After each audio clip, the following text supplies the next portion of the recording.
కావాలి, తిరిగి యుద్ధానికి దిగకూడదు. అలాగే జరుగుతుంది దేవి, అలాగే జరుగుతుంది. దానవులు ఇకపై భవిష్యత్తులో ఏనాడూ దురాక్రమణ చేసే సాహసం చెయ్యరు. ఇక మనకు వారి వలన ఏ చింత, ఏ భయమూ లేదు. ఇక నృత్య గానాలను ఆరంభించండి. సమస్త దేవలోకము విజయోత్సవాలలో తేలాలి.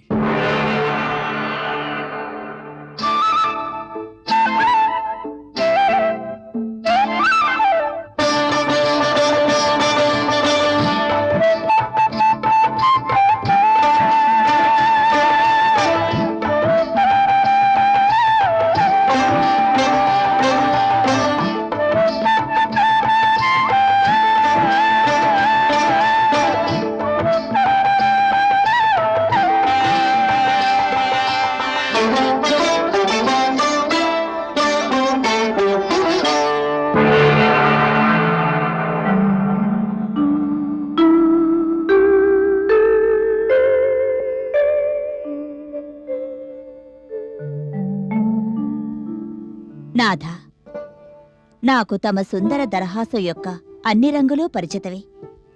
ఈ సమయంలో కూడా తమ దరహాసం అత్యంత శోభనిస్తున్నది. దాని కళలను గుర్తించగలుగుతున్నాను. హే దేవి, నీవు నా దరహాసపు కళలనే కాదు, నా హృదయంలోని సర్వ దర్పణాలను చూడగలవు.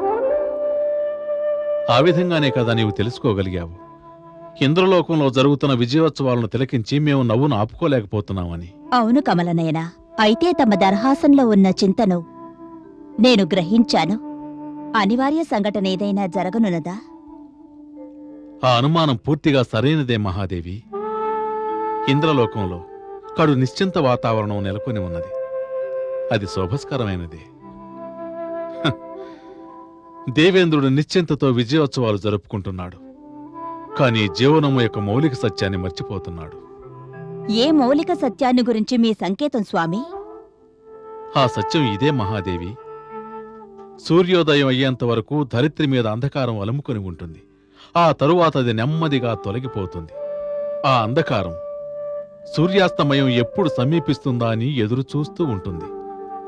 సూర్యాస్తమయం కాగానే తిరిగి ధరిత్రి మీద తన అధికారం చెలాయిస్తుంది. అదే శత్రువు యొక్క తత్వం. అతడు తన శక్తిశాలి అయిన విరోధిని ఎదుర్కోలేక రణక్షేత్రం నుంచి భయపడి పారిపోతాడు. కానీ తన శత్రువు నిశ్చింతగా ఉండటం గమనించి మరలా అతని మీద ప్రతీకారం తీర్చుకునేందుకు ప్రయత్నం చేస్తాడు. విజయం ఎప్పుడూ శాశ్వతం కాదు మహాదేవి. శత్రుత్వాన్ని, అగ్నిని ఏనాడు తక్కువగా అంచనా వేయకూడదు. అవి ఏ క్షణాన్నైనా వాటి విశ్వరూపాన్ని ప్రదర్శిస్తాయి. అందుకే వాటి విషయంలో జాగ్రత్త వహించాలి. సర్వవ్యాపి, దానవులు మళ్ళీ దేవలోకంపై ఆక్రమణ జరుపుతారా? జరపవచ్చు. కాని ఈసరికే దేవేంద్రుడు వారి సర్వశక్తులను తునాతునకులు చేశాడే. దానవ శక్తికి కేంద్రస్థానం దైత్యగురు శుక్రాచార్యుని యొక్క మేధస్సు. అది ఈ సమయంలో భయంకర రూపం దాలుస్తున్నది. ఆ మేధస్సు విపరీత ధోరణి, శాంతి లేకుండా ఆలోచిస్తున్నది. శుక్రాచార్యుని తీరు చూస్తే ఆయన మనస్సులో ఏదో భయంకరమైన వ్యూహం రూపుదిద్దుకుంటుందని స్పష్టంగా తెలుస్తున్నది. దేనికోసం బయలుదేరారు శుక్రాచార్యులు వారు? సంజీవని మంత్ర సాధన కోసం శివుని వద్దకు వెళుతున్నాడు. అతని యొక్క వ్యూహానుసారం శివభగవానుడు అతనికి సంజీవని మంత్రాన్ని ప్రసాదిస్తే అప్పుడు దేవతలు దానవులను జయించడం ఎన్నటికీ సాధ్యం కాదు. అయితే ఇది తీవ్రమైన సమస్యే. సర్వేశ్వర, అందరికీ తెలుసు ఆ శివుడు బోళాశంకరుడని. ఎవరైనా ఏదైనా అడిగితే వెంటనే ఇస్తాడు. వేడుకొని తపస్సు చేసినట్లయితే వెంటనే కరిగిపోతాడు. దైత్యగురు శుక్రాచార్యుడు బహుచతురుడు. ఆ మంత్రాన్ని సాధించే తీరుతాడు. బోళాశంకరుడు తప్పకుండా ఇస్తాడు. కానీ దీని గురించి అతనికి కూడా తెలుసు. సంజీవని మంత్రం శక్తిమంతమైన శస్త్రంతో సమానమని. దానివల్ల సదుపయోగం సంభవం, దురుపయోగం కూడా. దానివల్ల రక్షణ కలుగుతుంది, వినాశనము కలుగుతుంది. వెలుగుతున్న దీపం ప్రకాశాన్ని ఇవ్వగలదు, గృహాన్ని దగ్ధము చేయగలదు. అదేవిధంగా సంజీవని మంత్రం కూడా సత్యవాదికి జీవనాన్నిస్తుంది, అసత్యవాదికి ఇస్తుంది. పరమశివునికి ఈ విషయం కూడా బాగా తెలుసు మహాదేవి. అర్థించేవానికంటే ప్రసాదించేవాడు అధికంగా ఆలోచించవలసి ఉంటుందని. అర్థించేవాడు దేనినైనా అర్థిస్తాడు.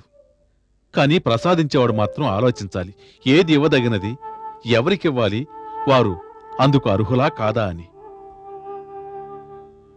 దైత్య గురువు శుక్రాచార్యుని యొక్క లోక కళ్యాణానికి అర్థం కేవలం దానవ కళ్యాణమే అయితే అప్పుడు అతి పెద్ద అనర్థం జరిగే అవకాశం ఉంది దేవి. స్వామి, భగవానుడు శివుడు ఎలా నిర్ణయిస్తాడు శుక్రాచార్యులు వారు సంజీవిని మంత్రానికి యోగ్యుడా కాదా అని? అది శివభగవానుని యొక్క అధికారం, అతడి క్షేత్రం అది. అది అతనికే వదిలేద్దాం దేవి. మన శంకరుడు భోళాశంకరుడు అన్న మాట వాస్తవమే, కాని అంతకు మించి సర్వజ్ఞుడు కూడా. ఏది కావలసినా, ఏది చేయవలసినా అది ఆయనకు సర్వసాధారణమే. ప్రభు, నా ఆలోచన ఏమిటంటే దేవేంద్రునికి దైత్యగురువు వ్యూహం గురించి తెలియజేసేస్తే సమస్య తీరిపోతుంది కదా. దేవేంద్రుడు ఈ విజయోత్సవంలో ఉండగానే శుక్రాచార్యుల వారు మంత్రాన్ని సాధిస్తే? ఇప్పుడు నా చింత కూడా అదే దేవి. దేవేంద్రుని యొక్క నిశ్చింత నన్ను కలవరపరుస్తోంది. ఈ విజయం అతన్ని బాధ్యత నుంచి తప్పిస్తోంది. ఇప్పుడు అతని కర్తవ్యం ముందు తన గూఢచారులను పంపి నిరంతరం శత్రువు కదలికలను తెలుసుకోవలసింది. నీవు సముచిత సలహానిచ్చావు దేవి. దేవేంద్రుని హెచ్చరిస్తాను. జయా, విజయ. ఆజ్ఞ సర్వేశ్వర. మీ ఇద్దరు ఇంద్రలోకానికి వెళ్ళండి. వెళ్లి దేవేంద్రునితో చెప్పండి, దైత్యగురువు శుక్రాచార్యుడు సంజీవని మంత్ర సాధన కోసం శివభగవానుని చెంతకు వెళ్తున్నాడు. ఆ మంత్రం అతనికి లభిస్తే దేవలోకానికి ప్రమాదం అని చెప్పండి. తక్షణమే దీనికి పరిష్కారం ఆలోచించడం ఎంతో అవసరం. తమ ఆజ్ఞ సర్వేశ్వర.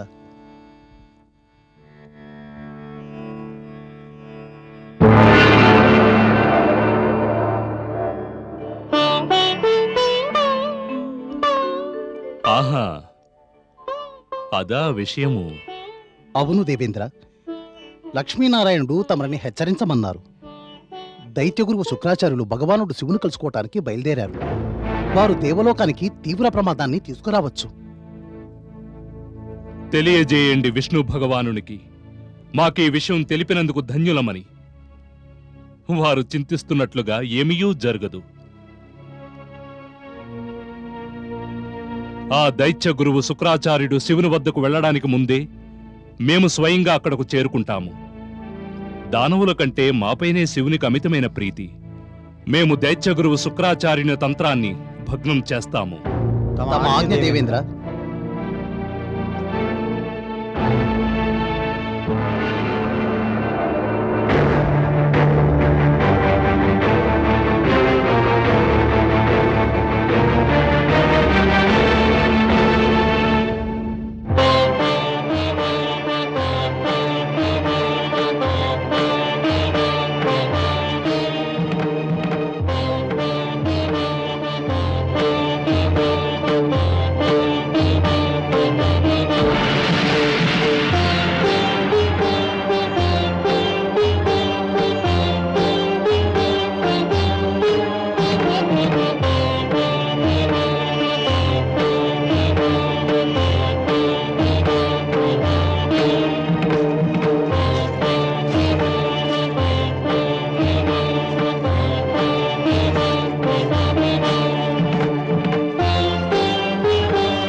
దైత్య గురువు శుక్రాచార్యులు వారా?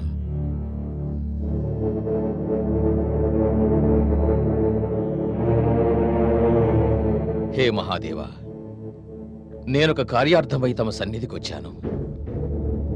శివశంకర, నేను మీ చెంతనే ఉన్నాను. దేవేంద్ర నీవా? నేను దైత్యగురువు శుక్రాచార్యుల కంటే ముందుగానే వచ్చి ఉన్నాను. క్షమించాలి దేవేంద్ర,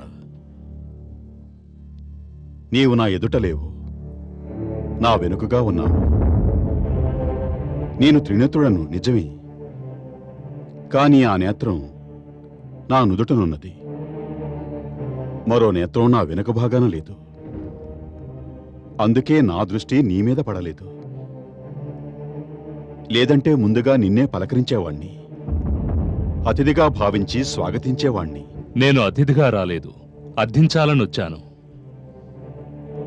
అర్థించాలని వచ్చినవాడు వినమ్రత చూపించాలి దేవేంద్ర. అయినా నేను నిస్సహాయుణ్ణి. దైత్యగురు శుక్రాచార్యులపై నా దృష్టి ముందుగా పడినది. అంతేకాదు, అర్థించాలన్న విషయాన్ని ముందుగా అతనే తెలియచేశాడు. అందుకే నివేదించుకునే అవకాశం ముందుగా వారికిస్తున్నాను.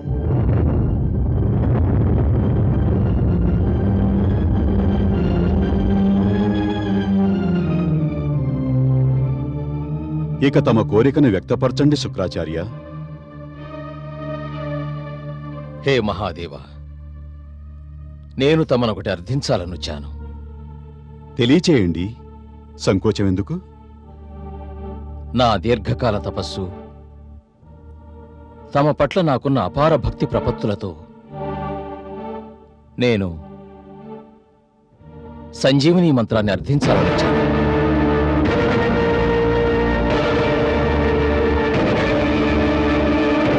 శివశంకర, అదే మంత్రాన్ని నేను అర్థించాలనొచ్చాను. తామిరువురూ ఒకే మంత్రాన్ని అర్థిస్తున్నారు. నా దృష్టిలో ఇరువురూ మహాత్ములే. నీవు దేవలోకానికి అధిపతివి, శుక్రాచార్యుల వారు మహావిజ్ఞులు. సత్యం వచించాలంటే మీ ఇరువురూ సంజీవిని మంత్రానికి పాత్రులే. తామిరువురూ దీన్ని పొందటానికి యోగ్యులే. అయితే సంజీవిని మంత్రం ఒకే కల్పమందు ఒకే పర్యాయం ఎవరికో ఒకరికే ఇవ్వదగినది. ఇది మహాశక్తిమంతమైన మంత్రం. అందుకే తామిరువురిలో ఎవరినో ఒకరినే ఎన్నుకోవలసి ఉన్నది. అయితే భక్తవశంకర, నిర్ణయమైనట్లే. నేను దేవాధిపతిని, మంత్రము నాకే దక్కుతుంది. లేదు దేవేంద్ర, దేవతలకా దానవులకా అనే నిర్ణయం పరీక్షాధారంగా జరుగుతుంది. పరీక్ష? అవును దేవేంద్ర, ఆ మంత్రాన్ని కావాలనుకున్న వారు ఎవరైనా సరే ఆ పరీక్షకు నిలవాలి. నేను ఏ పరీక్షకైనా సిద్ధమే. విష్ణువు